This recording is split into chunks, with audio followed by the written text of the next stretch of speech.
शिव सनकादिक आदिक इंचित शेष न पावत पार मेरे बालाजी, शेष न पावत पारे, शेष न पावत पारे।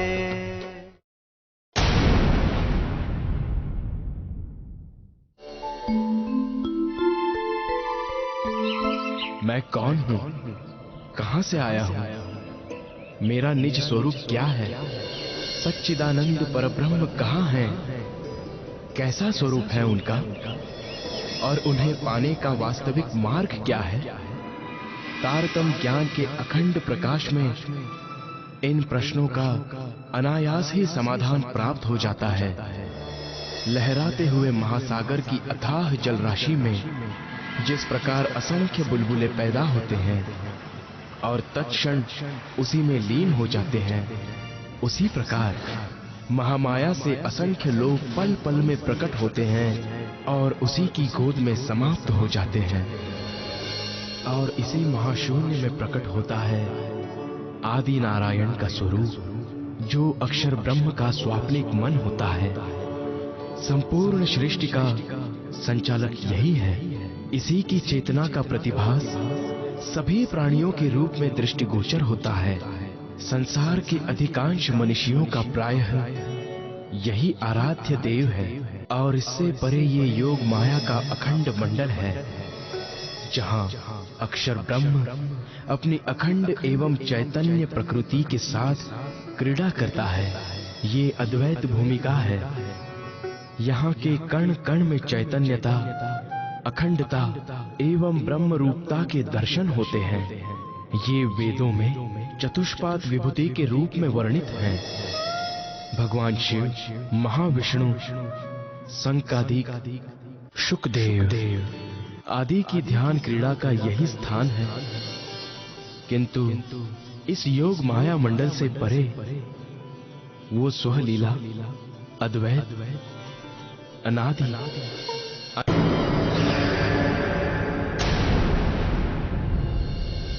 इस प्रकार लगभग 1.5 महीने तक श्री प्राणनाथ जी और श्री बिहारी जी के बीच बातचीत का दौर चलता रहा। धारा भाई सहित अन्य जिन जिन सुंदर साथ को बिहारी जी ने धर्म से निष्कासित किया था, उन्हें वापस सुंदर साथ में शामिल करने की विनती भी होती रही, किंतु बिहारी जी ने निष्ठुरता पूर्वक सबकी प्रार्थना ठुकरा दी। सुंदर साथ की दुख भरी पुकार भी बिहारी जी के पत्थर समान कठोर हृदय को नहीं पिघला सकी। श्री जी के मन में बिहारी जी के इस व्यवहार से जो खटास पैदा हुई थी, उसे गुरुपुत्र होने के भाव से उन्होंने भुला दिया। किंतु बिहारी जी अपनी ईर्ष्या की ज्वाला को नहीं बुझा सके और जब बिहारी जी नलिये से चलकर खंभालिये पहुंचे,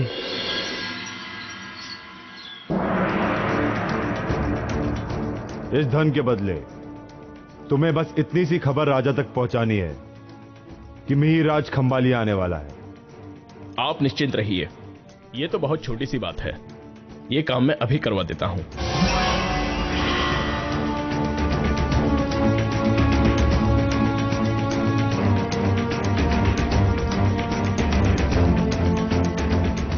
मैं कुछ समझा नहीं बिहारी जी महाराज कि आपने उसे इतना सारा धन आखिर क्यों दिया। क्योंकि खंभालिया का राजा मिहिरराज से बहुत शत्रु भाव रखता है। जब मिहिरराज जामनगर के दीवान थे, तब राजकर के लिए खंभालिया के राजा से बहुत सख्ती करते थे।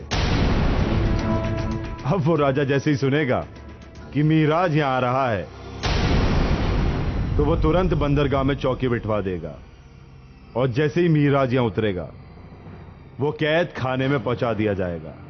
अब मैं समझा सारी बात। अब मजा आएगा। बड़ा अपमान किया था मिहिरराज ने मेरा। सुंदर साथ का बहुत हमदर्द बन रहा था। हाँ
नाविक, जहाज को रोको और किनारे पे लगाओ। यह संभव नहीं है क्योंकि हवा बहुत ही तेज और विपरीत दिशा में चल रही है।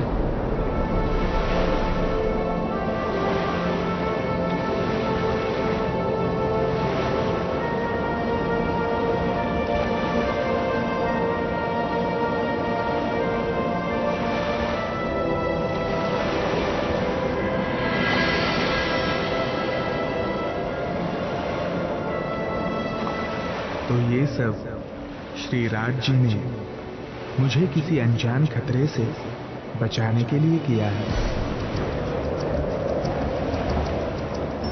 आप लोग चिंता मत करो, क्योंकि श्री राज जी महाराज की यही इच्छा है। आप लोग खंबालिया से धोराजी पहुंच जाना, वहीं हमारी मुलाकात होगी।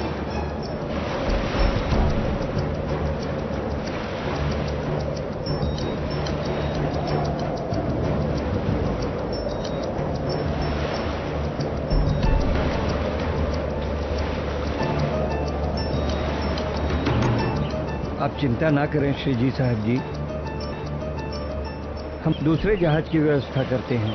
हम शीघ्र ही प्रस्थान कर सकेंगे। नहीं धारा भाई, अब हम सब जल मार्ग से नहीं जाएंगे, बल्कि स्थल मार्ग से प्रस्थान करेंगे।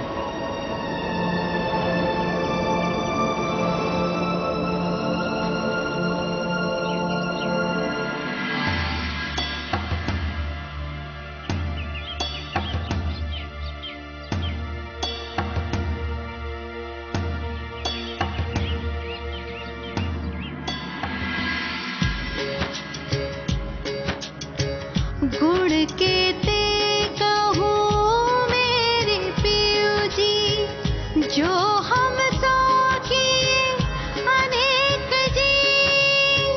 गुण के ते कहूँ मेरे पियो जी, गुण के ते कहूँ मेरे पियो जी, गुण के ते कहूँ मेरे पियो जी।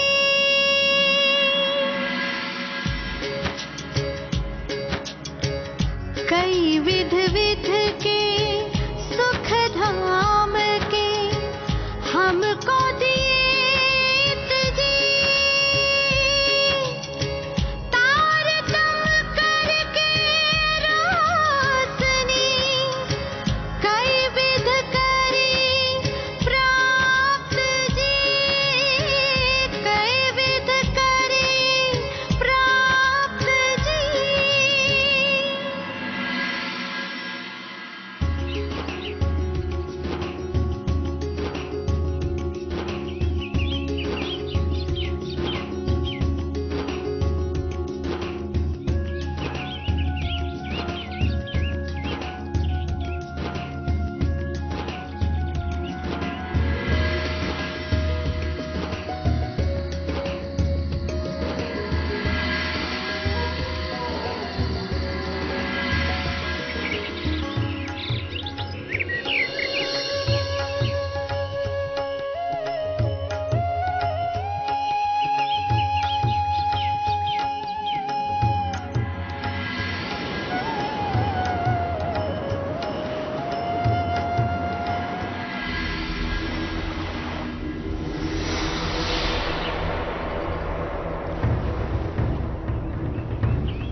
ध्यान रहे, किसी भी तरह से मिहिरराज बचकर नहीं जाना चाहिए, वरना राजा हमें बहुत दंड देगा।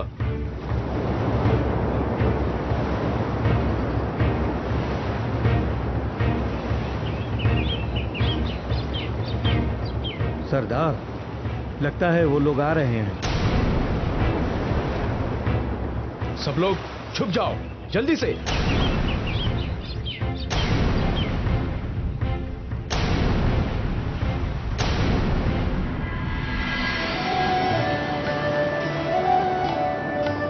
वो रहा खंबालिया।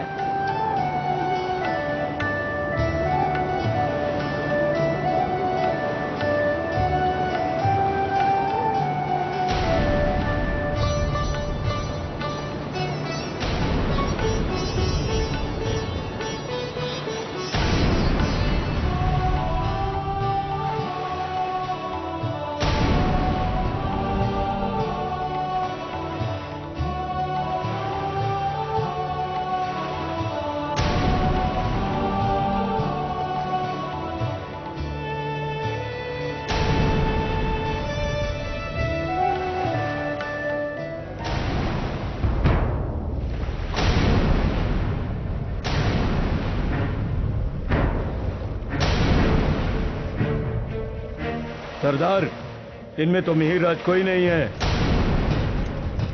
तो ये लोग कौन हैं?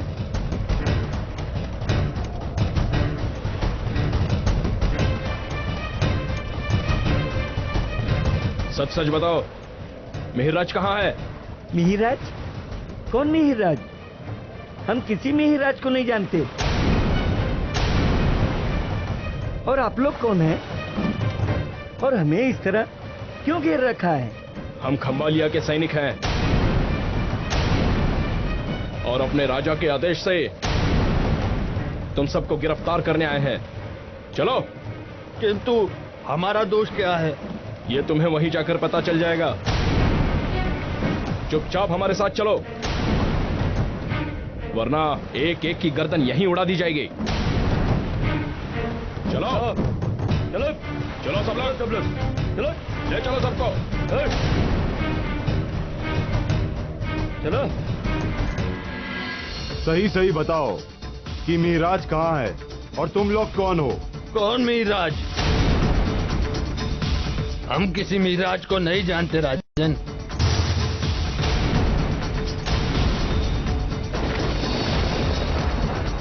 ये मिहिरराज की पत्नी लगती है। अच्छा, तो ये महिला कौन है? क्या ये मिहिरराज की पत्नी तेज कुंवरी नहीं है? नहीं नहीं राजन, ये तो हमारी बहन है जो नलिये में रहती है। अच्छा, तो तुम सब कौन हो? हम सब ब्राह्मण यात्री हैं और हम सूरत के रहने वाले हैं। यहाँ हम अपनी भांजी की शादी में मामा होने के नाते भात लेकर आए थे और अब अपनी बहन को लेकर वापस सूरत लौट रहे हैं। समझ में नहीं आता कि आपके सैनिकों ने हमें क्यों पकड़ लिया। आखिर हमारी गलती क्या है?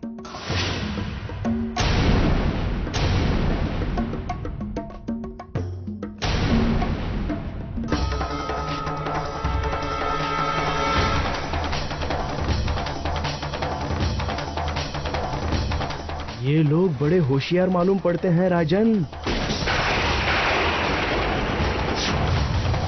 ये ऐसे सच नहीं बोलेंगे। इनसे सच बुलवाने के लिए हमें कोई तरकीब लगानी होगी। ये लोग चोटी से तो ब्राह्मण ही लगते हैं और तेज कुंवरी तो क्षत्रिय है। तो आप इस महिला से कहिए कि ये मात्र पानी में भात पकाए, क्योंकि कोई भी ब्राह्मण किसी क्षत्रिय के हाथ से बना कच्चा भोजन नहीं खाता है। तेज कुंवरी होगी तो ये ब्राह्मण कभी भी उसके हाथ से बना भात नहीं खाएंगे। ब्राह्मण यात्रियों, यदि आपकी बात सही है तो आपको इसका प्रमाण देना होगा। यदि ये महिला आपकी बहन है तो आप इससे कहिए कि ये पानी में भात पकाए।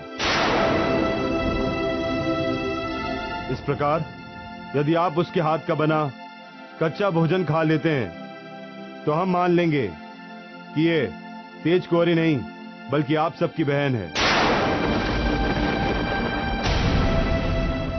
इस राजा को नहीं पता कि इसने अनजाने में आज हमें बायजू राज जी के हाथों का बना भोजन प्रसाद के रूप में खाने का अवसर दे दिया है।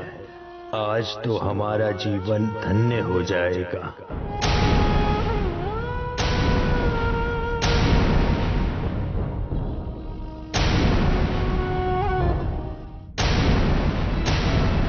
सोच क्या रहे हैं आप सब?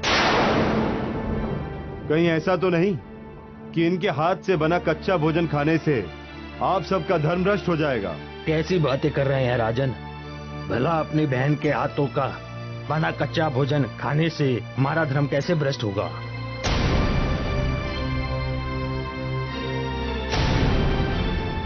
यदि ऐसा है तो इसे कच्चा भोजन बनाने के लिए हमारी सेविका के साथ अंदर भेजिए।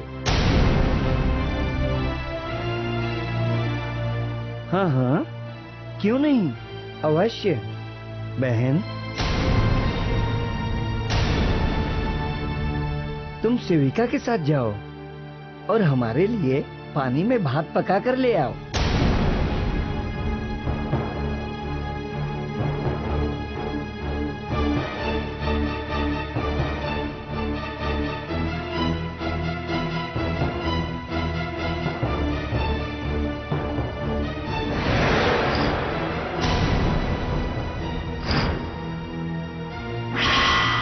अरे आप लोग खड़े क्यों हैं? विराजिए, भोजन बनने में कुछ देर तो लगेगी ना।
अभी पता चल जाएगा कि सच क्या है। अभी आपकी बहन कच्चा भोजन तैयार करके लाती होगी।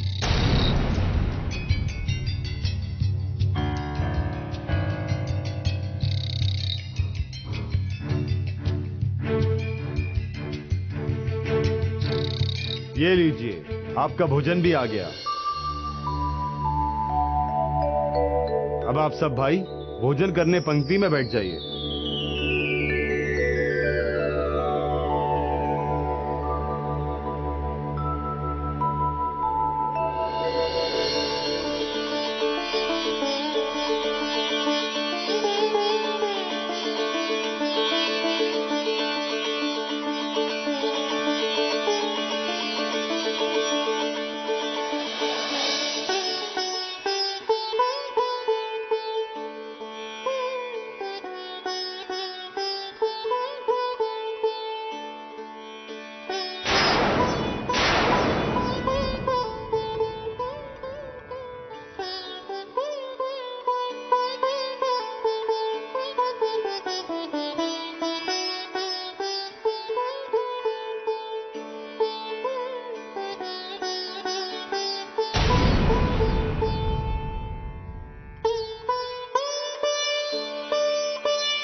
हे ब्राह्मणों, मेरे सैनिकों ने अनजाने में आप सबसे जो दुर्व्यवहार किया है उसके लिए मैं आप सबसे क्षमा चाहता हूं और आप सबको सत्सम्मान रिहा करता हूं।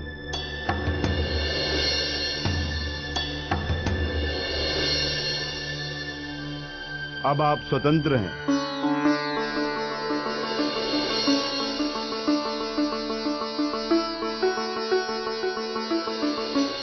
इस प्रकार श्री राज्य महाराज जी की कृपा से तेज कुंवरी जी और सुंदर साथ पर आई घोर विपत्ति टल गई। फिर खंभालिया से चलकर वे धोराजी पहुंचे। उधर पैदल चलते हुए श्री प्राणनाथ जी धोराजी पहुंच जाते हैं। वहां वे आपस में मिलकर बहुत प्रसन्न हुए और एक दूसरे को सुरक्षित देखकर श्री राज्य का धन्यवाद किया। भाई जुरा जी ने श्री प्राणनाथ जी को खंभालिया की सारी घटना विस्तार से बताई, जिसे सुनकर प्राणनाथ जी समझ जाते हैं कि ये बिहारी जी की ही कृपा है जो सैनिकों ने तेज कुंवरी जी और सुंदर साथ को खंबालिया में पहुंचते ही गिरफ्तार कर लिया था।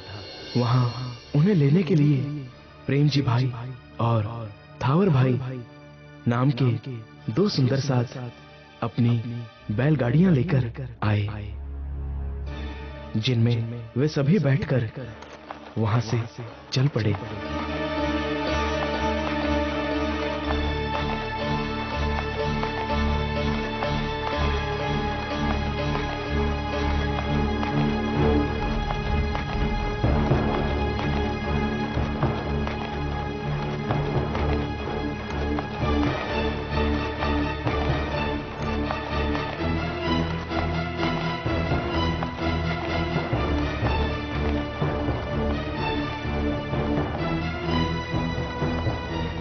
हे धामधनी,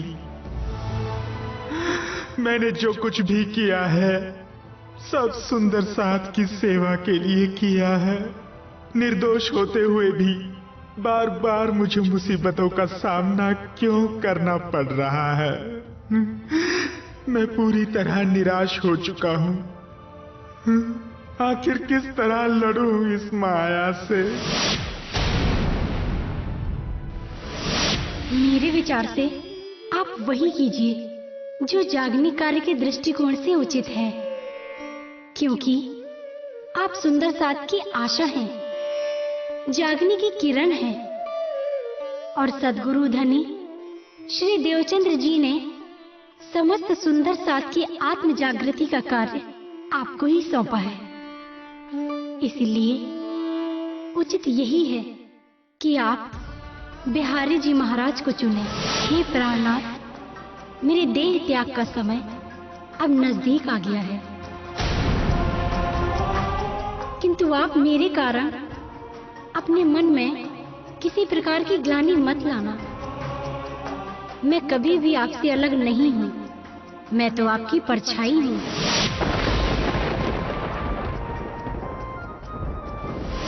इस विरह का सारा भार मुझ पर पड़ रहा है। इस वाणी में भी सारा विरह लिखा हुआ है।